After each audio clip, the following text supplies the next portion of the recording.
Rising stars on the scene. It's my distinct pleasure to introduce Kristin Clifford, everyone! Let her hear it!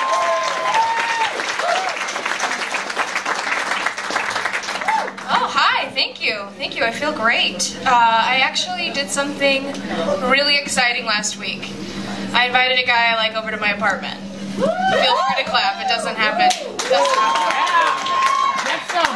Thank you. And he accepted, which was exciting. And so I made cookies, I cleaned the whole apartment. We watched a whole bunch of episodes of Law & Order SVU. In the criminal justice system, sexually based offenses are considered especially heinous. And in New York City, the dedicated detectives who are assigned to investigate these felonies are members of an elite squad known as the Special Victims Unit. So this show is like their stories.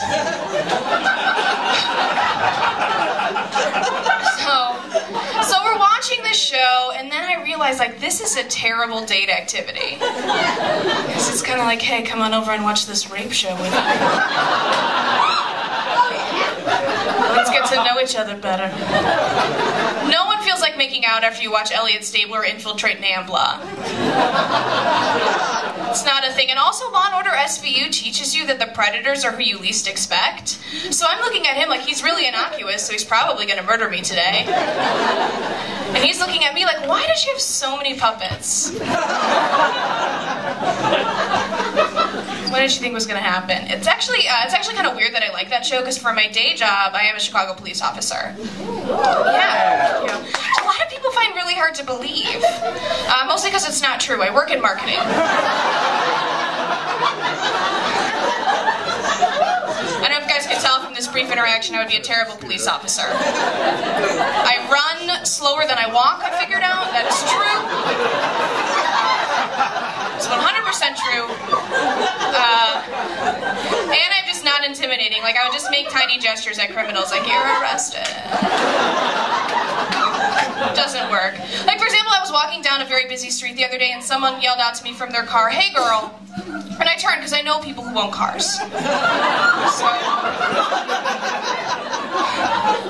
I thought I was going to be one of them, and instead it was a teenage girl who flashed me her breasts, and my immediate reaction was this.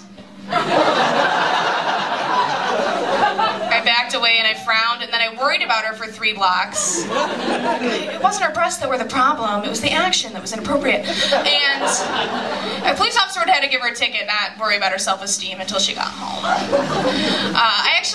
I took a couple days off my marketing job last week, and I used the time to watch some Lifetime movies. Do you guys like Lifetime movies? Yeah. If you haven't seen one, they usually feature a woman in peril. And I'm just going to reenact one for you real quick right now. It starts off with a phone call. "Hey Mom, it's Sharon." "Yeah, I'm really ready to conquer New York. I've got my eye on a big scoop and I can't wait to tell my boss at work about it." A few scenes later, she's at her office job at the newspaper. "I don't care if this story's dangerous. I'm gonna get to the bottom of this no matter what it takes." The next few scenes, she's on the phone again. "Hey Mom, it's Sharon." Yeah, I think someone's coming into my house when I'm not here." The next scene, she's just inexplicably chained to a pipe in a warehouse.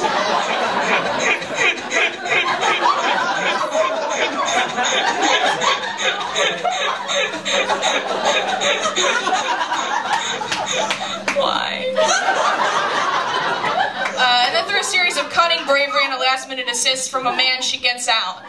And the final scene is her and her friend looking at the front page of the paper, and her friend says, "Oh my God, Sharon, who would have thought that when you moved to New York to get the big scoop, you would end up being the big scoop?" End credits. And that movie would be called, like, A House Asunder, Her Truth Betrayed, because they always take, like, one really comforting word and one terrifying word, and that's how you get the title. So, stand up with titles like Teddy Bear Murder Picnic, or Throw Pillow Rape Parade. Just a personal favorite of mine. Thank you guys so much, you've been great, keep having a great time.